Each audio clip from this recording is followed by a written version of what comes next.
In the grand halls of ancient Rome, where emperors feasted on exotic dishes and senators indulged in sweet luxuries, there lay a dark secret. Hidden beneath the splendor of the Colosseum and the glory of military triumphs was a chilling reality. Countless young boys were taken from their families, turned into possessions for the powerful. They weren't just servants, they were children, chosen for their looks, trained to obey, and forced into lives of terrible suffering. Their stories have been lost for 2,000 years, swept aside in the grand tale of Rome, but their pain was real, their humanity was undeniable, and their legacy serves as a stark reminder that even the most celebrated empires can overlook the worst atrocities.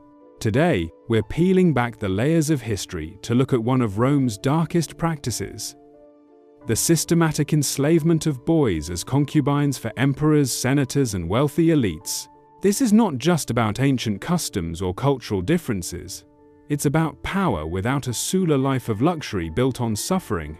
While society turned a blind eye to the kids disappearing into ornate cages, what you're about to hear might shake you. It should. By understanding the depths of cruelty, we can prevent it from happening again. Remembering the forgotten honors their memory, and facing the darkness of our past lights the way to a kinder future. It's the year 117 CE.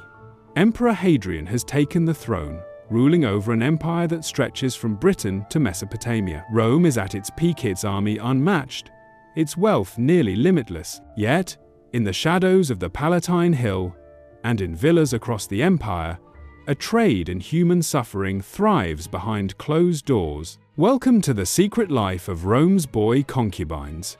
Here, childhood ended at the slave market, beauty turned into a burden, and surviving came at the cost of one's very soul. Their names have disappeared, their voices silenced, but their story must be heard.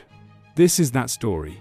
Let's start by understanding the world that allowed such horrors to exist. Rome in the 1st and 2nd centuries CE was a place of contradictions. It boasted law and order, yet the Roman Empire thrived on conquering and dominating others. It praised family values while living in lavish excess. Ironically, it crafted complex ideas about human dignity, all while treating countless individuals as mere property. To understand how young boys fell into this system, we need to take a closer look at Roman slavery itself. Unlike the race-based slavery we think of today, Roman slavery mostly stemmed from conquest. When Roman armies marched through places like Gaul, Germania, Britannia, and the eastern provinces, they didn't just bring back gold and glory, they also returned with people, men, women, and children, to satisfy the empire's endless demand for labor and luxury. Among these captives, some children faced a harsh fate. Boys aged 7 to 14, especially those considered attractive by Roman standards, were picked for a different kind of servitude. They wouldn't work in fields or mines. Instead, they vanished into the homes of the wealthy, groomed for purposes that Roman historians often found too embarrassing to detail. The selection process was brutal and efficient. Slave traders in markets from Delos to Rome treated young captives like livestock, looking for specific qualities: smooth skin, symmetrical faces, big eyes, and lean bodies. Boys from regions like Syria, Egypt, and Asia Minor fetched higher prices due to the Romans' obsession with exotic beauty. These traders were savvy. They knew what their customers wanted. The children were ripped from everything they once knew. Many witnessed their villages being destroyed, their fathers killed, and their mothers enslaved. Now, they stood naked on auction blocks, inspected by potential buyers like objects. They had their teeth checked, their limbs felt, and their worth assessed. The lucky boys found buyers quickly. The unlucky ones faced the uncertainty of being sold multiple times, each sale peeling away another layer of their former selves. Once sold, these boys entered a world meant to break their spirit and reshape who they were. They were given new names, often feminized Greek names, that highlighted their subordinate role. Their native languages were banned, and their cultures were wiped away. Every part of their previous lives was systematically erased. They were stripped of their old identities and given new ones made just to satisfy their masters. The transformation started right away. These boys endured intense grooming routines that would be seen as extreme today. Their body hair was painfully plucked or removed with resin, and they had to stay indoors to keep their skin pale, often using lead-based cosmetics that harmed them over time. Their diets were strictly controlled to keep them looking slender and boyish, even as they grew into their teenage years. But the changes ran deeper. Some boys were castrated, either partially or fully, to keep them looking youthful and to prevent the development of masculine features. Though some emperors officially condemned this, it still happened in secret. This brutal act didn't just take away their chance to have children, it stole their sense of identity, locking them in a state of perpetual childhood to fulfill their master's twisted desires. The mental conditioning was just as harsh. They were trained in music, dance, and poetry, but not for their own enjoyment, only to be more pleasing companions. They learned to read their master's moods and provide entertainment on cue, all while burying their own feelings and wants. Punishment for failing to meet expectations was quick and harsh: beatings, starvation, isolation, or worse. On the flip side, success brought empty rewards: better food, nicer clothes, and the hollow privilege of being a favored possession in the house. These boy concubines lived in a strange and risky situation.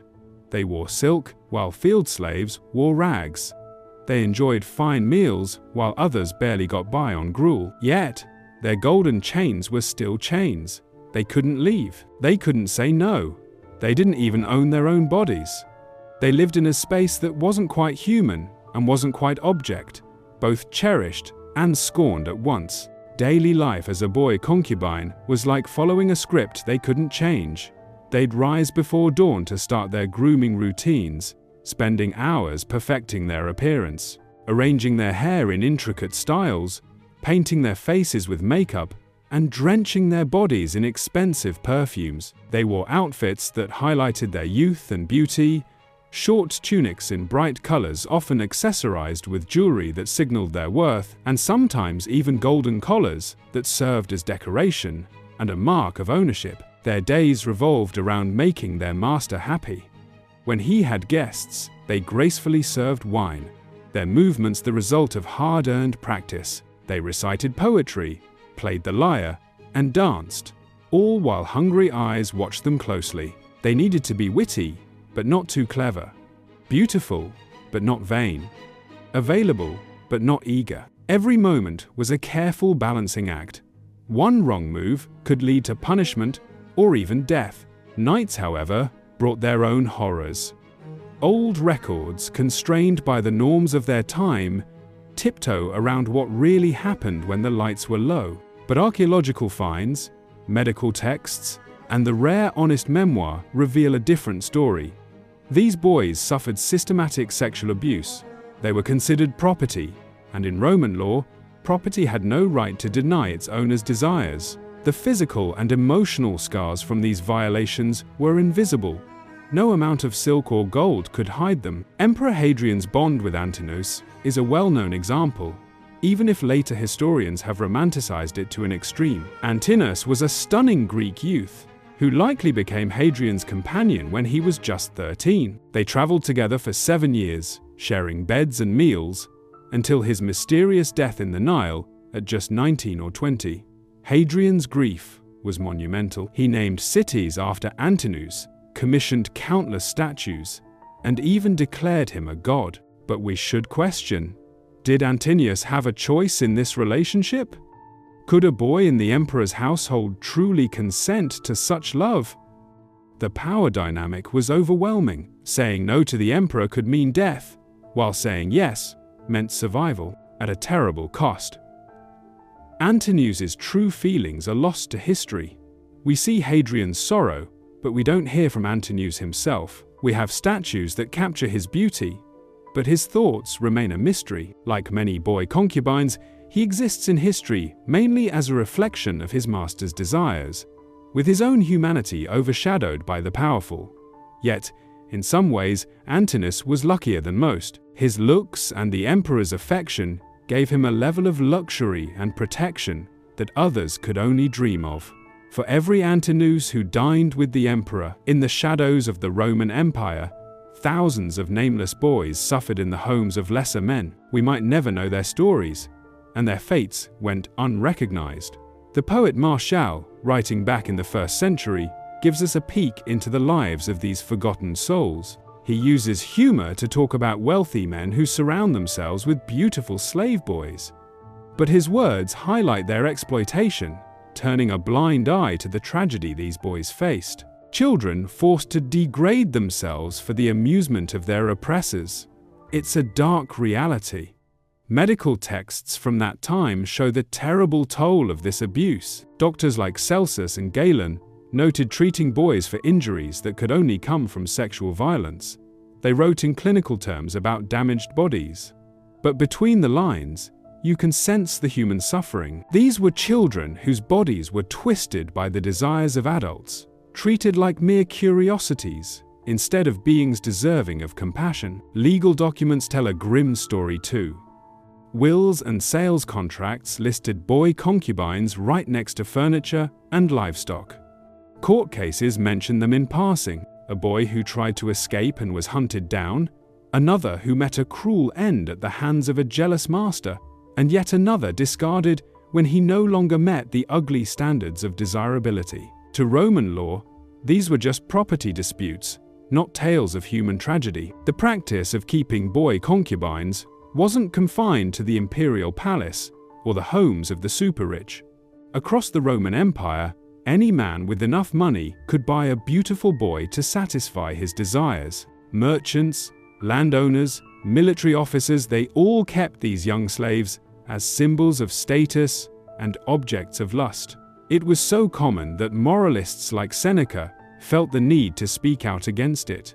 But often, they were more concerned with excess than the suffering behind it. In the eastern provinces, where Greek culture thrived, the practice took varied forms but remained equally horrendous. Some boy concubines were trained to entertain, learning to sing, play instruments, and even study literature and philosophy. They became companions who could discuss thinkers like Plato while pouring wine. Yet, education didn't mean freedom. These boys were still considered property, their learning just a way to boost their value in the marketplace. Heartbreaking glimpses into this trade show us a papyrus from Roman Egypt. It lists the sale of a 12-year-old Syrian boy, skilled in music and pleasing to the eye, sold for a price that could buy several adult field slaves. Another document from Pompeii mentions a boy trained in Greek customs, also sold to a wealthy merchant. These dry commercial terms hide a terrible truth: children sold into sexual slavery, approved by both law and society. What's most disturbing is how normal this was in Roman life. Wealthy men flaunted their boy concubines at public events, showing them off like exotic pets. Poets wrote about their beauty, comparing them to flowers and gems. Artists captured their poses in frescoes and mosaics, forever in submission. What we'd call child abuse. It was just seen as a lifestyle choice, a sign of sophistication and wealth. The way Romans accepted this behavior is familiar to anyone studying systemic oppression. These boys were stripped of their humanity, referred to as deliciae, or delights, and pueri. Their suffering often went overlooked. When they showed signs of trauma or tried to escape, it was seen as a personal flaw, not a reaction to abuse. Some Romans spoke out against these practices, but often for the wrong reasons. Stoic philosophers feared that enjoying the company of slave boys made men weak. Moralists worried about the corruption of freeborn Roman youth, who might start to act like concubines. The actual suffering of the boys rarely came up. They were viewed as threats rather than victims needing protection. The military conquests fueling this system created a vicious cycle. As Rome grew, more boys were captured and enslaved. The wealth from these conquests meant even more Romans could afford such slaves. The demand for beautiful boys even shaped military strategy, with some commanders targeting regions known for attractive captives. Children became plunder, their lives shattered for the pleasure of their conquerors. The trauma inflicted was deep, severing them from their families, cultures, and sense of self. Many witnessed horrific violence, leaving scars that went beyond just physical and sexual abuse. Violence shattered their homes. Loved ones were lost. Thrust into a harsh reality, they had to cater to those who caused their pain. The mental gymnastics needed to survive left deep scars. For many, desirability faded by their late teens or early 20s, and the future looked grim. Some masters, bored with their aging concubines, sold them to brothels where exploitation continued. Others became household servants, always reminded of their lost youth and status. A lucky few might find freedom, but that came with its own burdens and challenges. The process of manumission, or freeing slaves, gives us a complicated view of these boys' lives. Some masters freed their favorite concubines in their wills, possibly out of genuine affection or a guilty conscience. But for someone raised to be a sexual object, freedom didn't mean true liberation. Once freed, they faced discrimination and limited job opportunities, along with the lasting trauma of their past.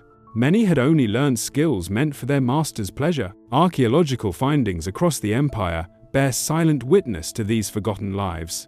Burial inscriptions sometimes refer to young slaves as concubines. Grave goods like cosmetics and jewelry reflect lives centered on appearance. In Pompeii and Herculaneum, preserved by volcanic ash, we find rooms designed to house and display slave boys, complete with erotic artwork that makes their purpose clear. The art tells a troubling tale.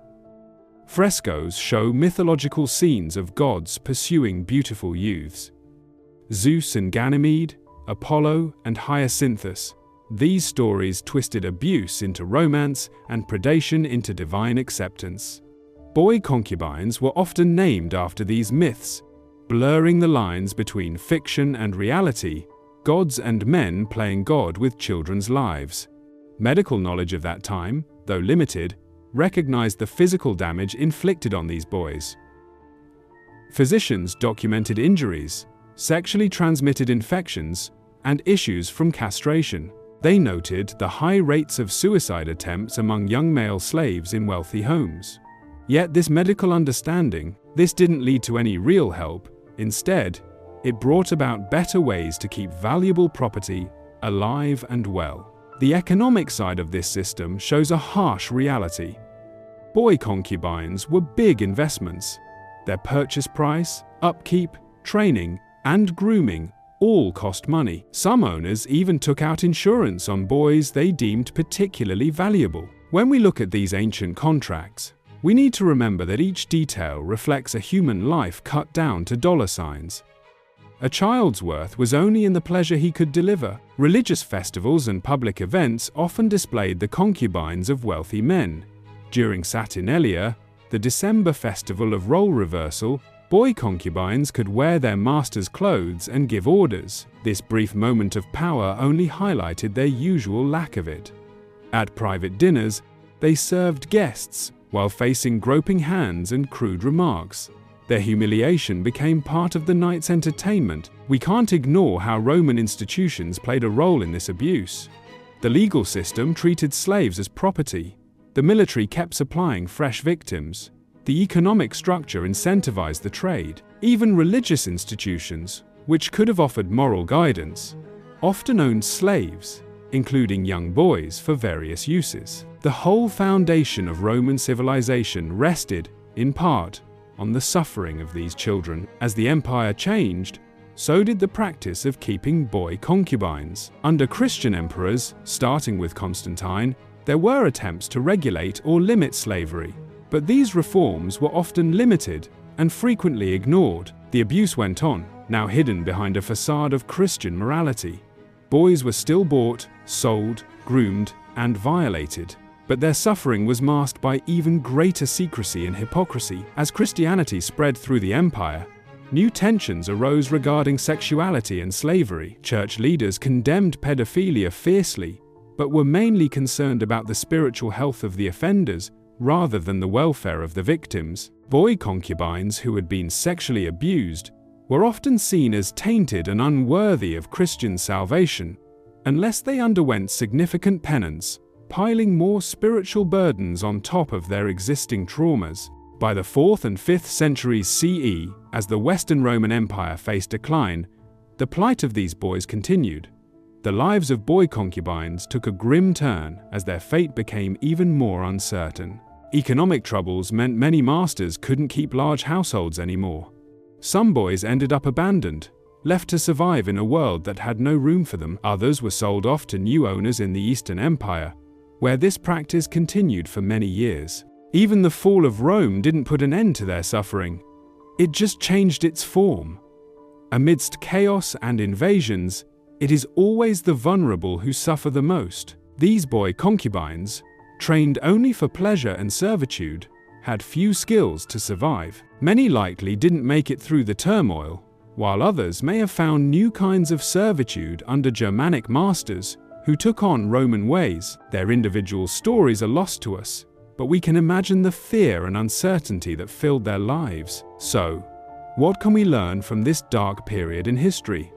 First off, we have to see how unchecked power leads to abuse. The Roman system gave slave owners total control, and that power inevitably led to corruption. When people are treated like property, and their suffering is accepted by society, horrendous acts become the norm. Next, we notice how societies can turn a blind eye to the worst practices. The abuse of boy concubines was not just hidden away, it was out in the open, celebrated in art, and joked about in literature.